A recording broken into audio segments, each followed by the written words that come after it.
Coming up today on YOLO Texas. People need to know they're on sacred ground. It just gives people a feeling of authenticity when they walk in. Everybody always wants to pretend like they're a bartender. A simple cocktail workshop is a place for people to come out, kind of bridge that, and then also get to taste what we make. We want to celebrate our heritage. The festival happens at the end of the month, July, every year. Join us on our trip across Texas.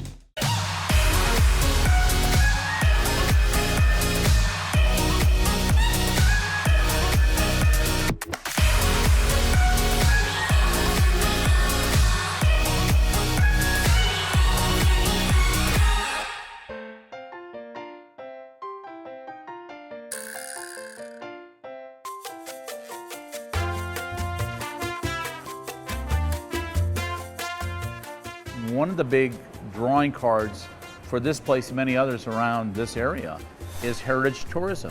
Heritage tourism is one of the biggest and best growing industries in the world.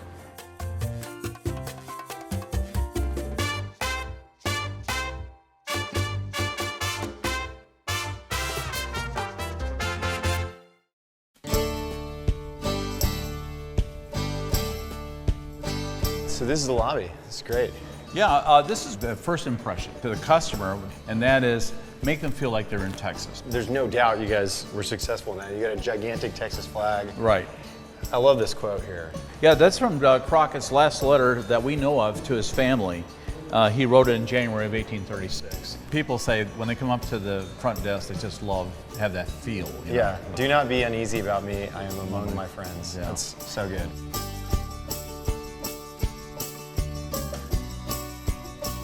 So here, we wanted to get that sacred ground feel that, you know, the Battle of the Alamo is not over there, it's all around here, including on this spot. And so, but it's also, we got the El Camino Real, one of the oldest highways in Texas. People need to know they're on sacred ground. And then what about this installation here? Well, this was a lot of fun because we wanted to give people a sense that he was more than just a frontiersman. He was a statesman, he was a congressman, and colonel of militia, and he did all these different things. But the best title of all is, of course, the Lion of the West. Yeah, love that one. And people love this. Yeah. It's just give people a feeling of authenticity when they walk in.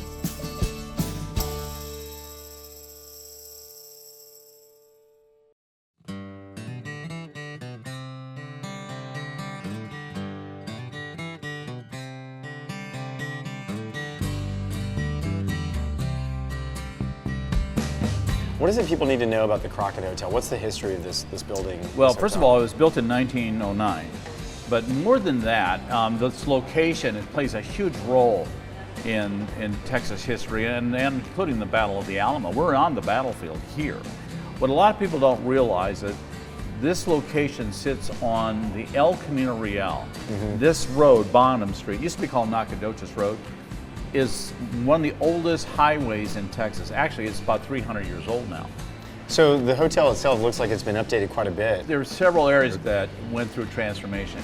And transformation can only happen through agreement of like parties. And we had three major parties all come together to make this thing happen. And we felt that the first thing was to establish a sense of place. Here's what research has always told us about why people come here to San Antonio, especially around Alamo Plaza. People are after uniqueness. And San Antonio really has a lot of deep history. What is it about the San Antonio history for you that you find so attractive? Well, actually, the more I delve into it, you know, and not just the Texas Revolution period, but all of it, it becomes more and more interesting. And because it's a melting pot, I always call this place a collision course of cultures. And I've enjoyed it because the collision of ideas and concepts of languages and culture itself, you know, and so it's nice mingling here and people need to embrace it. Do you know much about the tavern, what went into building that? I think they got a great selection here. The food is fantastic. Everything is really delicious.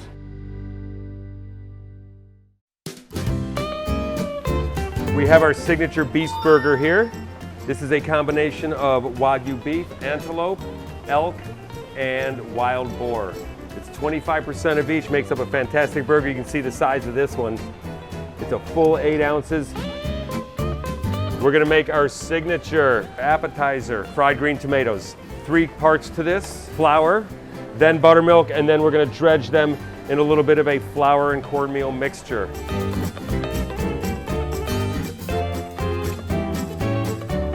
There it is. It looks great, huh?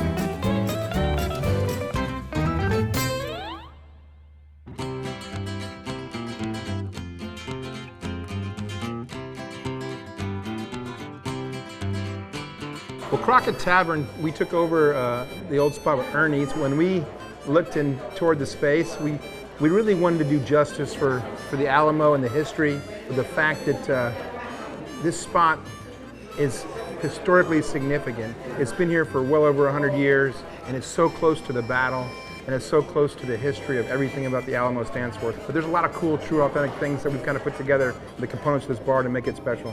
What was the kind of impetus for the specific, like just kind of Western theme? Was there anything that you and your partners considered when you came into here? Was it obvious as soon as you walked in? Well, we definitely knew it wanted to be Western, it wanted to be Alamo, and wanted to be Davy Crockett. So we actually met with the people from the Alamo, and they gave us tours of all the different facilities, and we took a lot of the components with our engineers and our architects. We continue to have improvements to the idea. Well, it's like 100 degrees out right now, so I'm super appreciative of how cold this beer is. Is y'all's clientele a good mixture of people who are visiting the area and people who are staying here? Yeah, so it's a combination of locals and transients and people that work downtown as well. So, I was blown away at how easy access it was. I mean, I was right in front of the Alamo. You step right inside. The new museum, it's going to be done here at the end of the year, and be literally directly across the street. So I think a lot of people that have enjoyed the Alamo, and when they finish, they can walk right across here and get a cold beer. Yeah, no, cheers to that, man. Yeah. Well, great work on putting this together. Love the space. Something else that's really interesting too, we became really good friends with the CEO and curator of the Western Museum of Art of Kerrville, Texas. And so they've got a great facility up north, and they've been generous enough to give us some really great authentic pieces of art on loan. Oh yeah. The picture behind me is a 17-foot mural, hand-painted of the Battle of the Alamo, and that's actually owned by the museum. Oh wow. And that's on permanent loan here at the property. This place is different, it's special, and I think it's going to be here for a very long time and really pay homage and do what's right for the city and for the Alamo and for people to come down here. Well, cheers to that, man. Thank you so much. Appreciate the time. Thanks. My pleasure.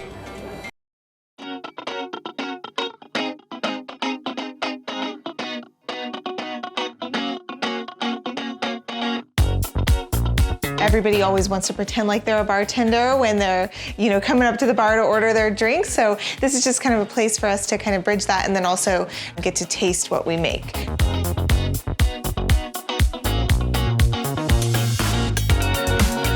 Hey, welcome. You close the door. I'm Aerin. Lillian, so nice to meet you. Nice to meet you. Welcome to Assemble Cocktail Workshop. Come on in. Let's do it.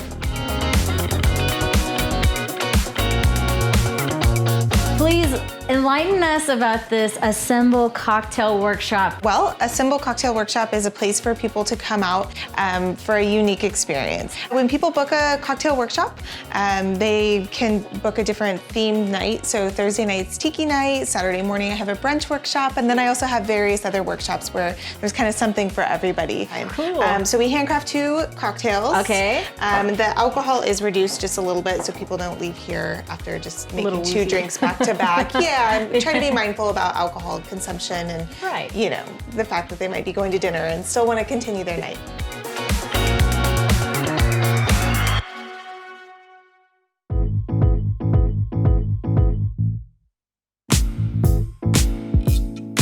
Okay, so what are we going to be making today? All right, today we're going to be making a basil elderflower smash and a passion fruit margarita. Sounds yummy. Yes. Okay, let's do it. So first things first, we are going to need to juice some limes. Okay, there's so much pressure. I'm used to the handheld when I use it at home. Holy smokes, y'all see the effort, the muscle in this? I worked out. There we go. This is fresh, y'all, fresh.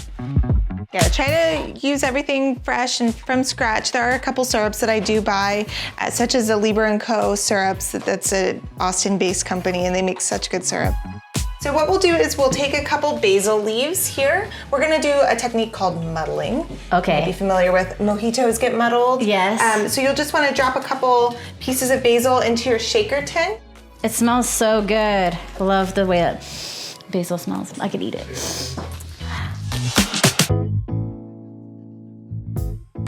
All right, now that we have that in, we're just gonna go ahead and give it a quick little muddle, just enough to break up the basil and just kind of release some of the oils into the sugar. All right, now we're gonna add in our spirit. This is vodka here. A nice gin with like a cucumber essence would be really lovely. You can pretty much use any clear spirit of choice in this recipe. All right, and then we're gonna pop our mixing glass right on top. Give it a smack, and then we'll start to shake. Sorry. That's perfect. So aggressive. Give it a smack.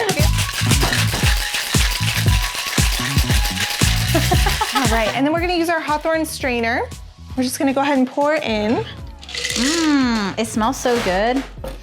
We're just gonna take a fresh sprig of mint and garnish with our lime. And if you give your mint a nice little smack, it'll release some aromas. Ooh, it does smell great. All right, and that's it. Cheers. Okay, now for the taste test. Ooh, that's refreshing.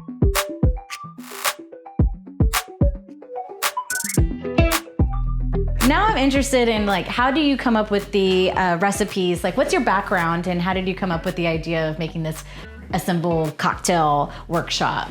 I have been bartending events and different venues for quite a while. And I just kind of noticed that there was some space for improvement. And so I wanted to kind of elevate that scene. But then when I saw this cottage space for lease, I decided, oh, I should probably try to grab that. I feel like it's a little educational as well. Not only are you learning a new recipe when you're coming to a class, but you're also really enlightened what goes into making a really good quality Exactly drink. my goal. I wanted it to be educational, I wanted it to be fun, but also use ingredients that are local and perfectly in season.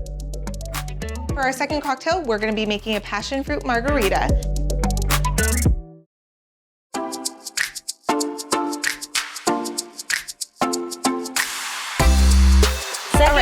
Second drink, here we go. We're gonna take our tequila here and dump it straight in. All right, and then we're gonna use our syrup here. This is a passion fruit syrup made by Leah & Co. That's everything that's gonna go in for now. So go ahead and get to shaking.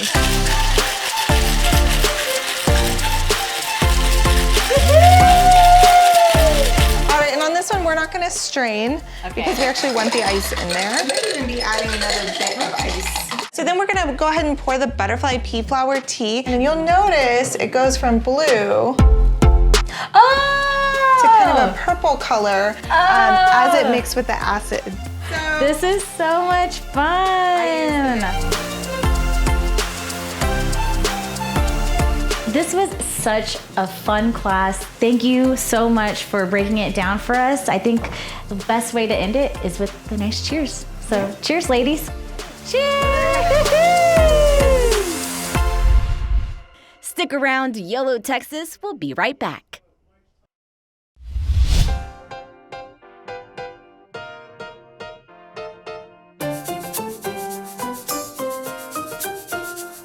What does that actually mean, MXLAN? McAllen is a word formed by Mexico and a slang which is the first city based in, that was created in Mexico.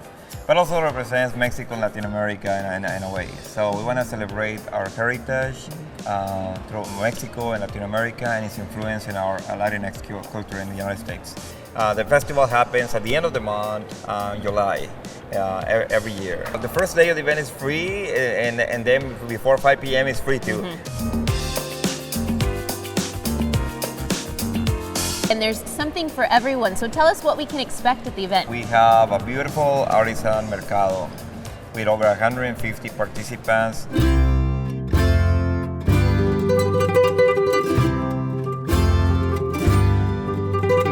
So I'm just gonna do a little shopping. These are the ones that I would wear. I'm ready to go. Oh, gracias. You're eating healthy and Yes. saving the planet. Okay, a candy that's healthy. Yes, That's yes, perfect for me. yes, yes. How many samples I had?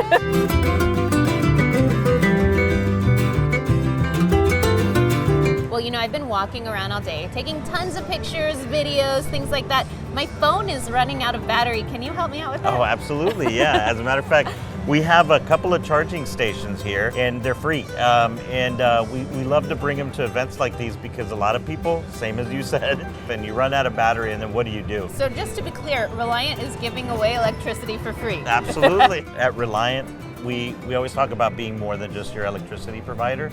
We're a positive force in the communities that we live in, that we work in ourselves. Being a part of a cultural event like this is really important to us. You know, we love all of our customers down here.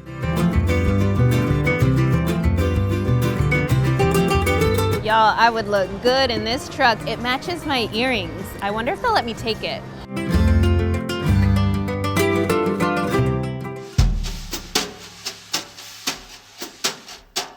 Tell me about your murals that are here at MXLAN.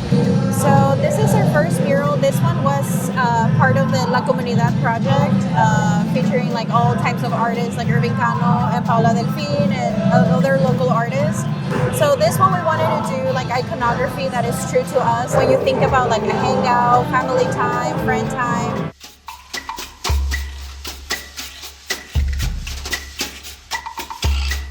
For Tecate Alta, I think their new collection of beer really tries to showcase your culture unapologetically. So we created, the mural is called Florece tu Identidad, which is all about embracing who you are and having a platform for all these people to come together. I think it's really cool. And it also gives a viewpoint to people that are maybe not familiar with the area or with our culture to really get a sense of what it is. You want to go ahead and try it? Yeah, I want to try it. I'm stepping back. I feel like a real artist.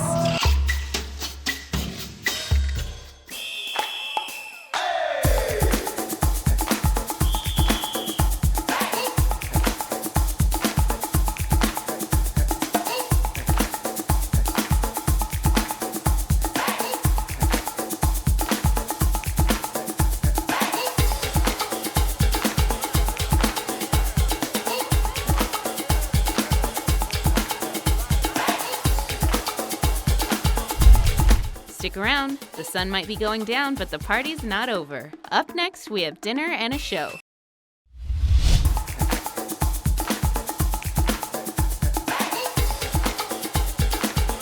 So let's talk about the party at night. What do you have for us? Well, tonight we have the Return to the Fire. I'm channeling my inner Food Network Chef Larry Delgado host right now. Remember when you beat Bobby Flay? Oh, how could I forget? That was pretty cool. But what a way to represent McAllen, and you're bringing your flavors, your ideas back to McAllen. Tell us about this event, Return to the Fire. What's going on? It's got kind of a double meaning there. We're cooking outdoors with fire, and it's time to gather and celebrate again. I'm ready for it too, and I see lots of meat. Can you tell me about some of the meat you're cooking up right now? 800 pounds of beef. We're starting off with skirt steak, you know, I mean, carne asada, we gotta have it. Yeah. We got the tenderloin going all the way down there. You wanna go check it out? Oh, sure, let's do it. So here's our picanhas working on our kudu grills. This is the hottest fire on the planet. You wanna come I'll around step this away way? from that one. It's an event, a banquet type of event that originated in like the Victorian era. There were types of events where people would get dressed up and gather in a warehouse or a dungeon, they used to call them, and eat like this. No forks, a lot of beer drinking, no napkins. They'd pass out aprons, and the apron would be what you clean your hands with. So I see the aprons on the chairs. Yeah. We're gonna get messy. We're gonna give everybody gets an apron. You're gonna get messy. Chef told me to eat with my hands, so I'm gonna listen.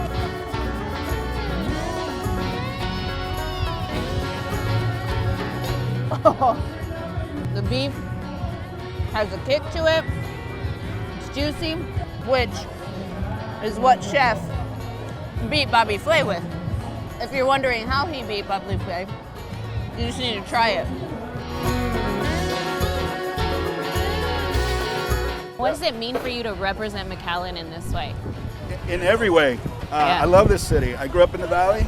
I love the Valley. And doing these shows like Bobby Flay and Guys Grocery Games and the BarberQuest that we've done, that's what it's all about, the uniqueness of the Valley. You know, there's a lot of Hispanic cultures in Texas, but we're very different, and I think it's important that we highlight that.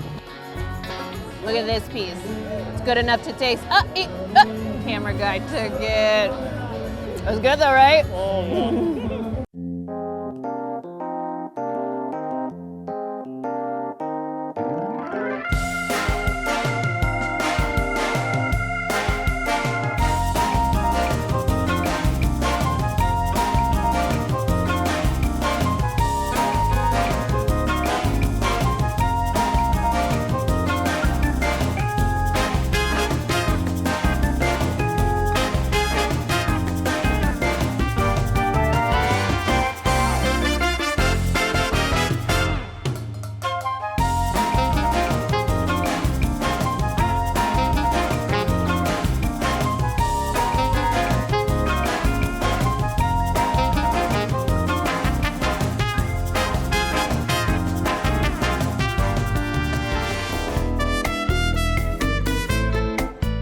Like you said, it ends with a bang, with the letter burning. Every day of the festival, we burn a letter or the MXLAN word, and then we do the fireworks. So it's going to be very exciting.